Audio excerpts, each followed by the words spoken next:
নদী বাঁধের ভাঙন অব্যাহত, পরিস্থিতি ক্রমেই অবনতি হচ্ছে। আতঙ্কিত কাকদ্বীপ বিধানসভার রামগোপালপুর গ্রাম পঞ্চায়েতের মন্দির ঘাট এলাকার বাসিন্দারা।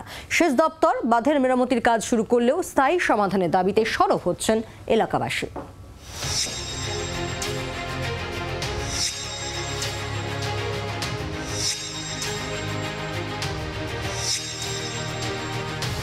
আতঙ্ক সবসময় কি হবে না হবে, নিচে পড়ে যাচ্ছে, এই ঘর বাড়ি সমস্ত উল্টে যাচ্ছে।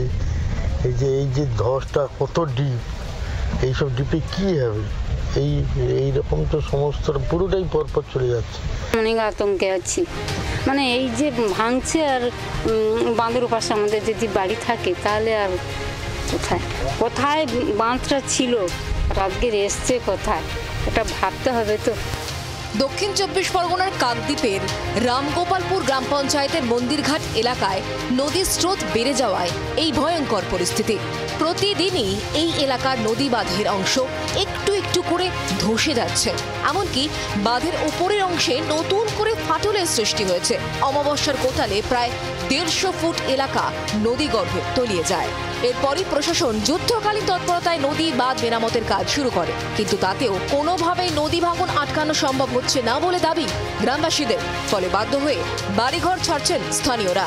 আমরা ওনাদের কাছে আবেদন রেখেছি যাতে কাজটা দ্রুত করা যায় বা আরও একটু ভালোভাবে পাকাপোক্তভাবে করা যায়, সেজন্য ওনারাও চেষ্টা করছেন। ওনারাও আজকে 3 দিন এখানে পড়ে আছেন। কাজটা হয়ে কোনো মতে মানে উদ্ধার হচ্ছে না, হয়ে যাচ্ছে, কাজ চলে যাচ্ছে, ভাঙতে যায়, এটা মানুষ আতঙ্ক রয়েছে। এই ঘটনায় শাসক দলের বিরুদ্ধে তোপ দেখেছে গেরুয়া শিবির। মানুষের খামখেয়ালি চলছে এখানে, যে সমস্ত শাসক দলের কাজ করছে, কি হচ্ছে, ফালতু টাকাগুলোই ক্ষতি হচ্ছে, ফালতু ফেলে দেওয়া হচ্ছে, এর কোনো কাজের কোনো গুরুত্বই নেই, এর কাজ চলে না এসব জিনিস।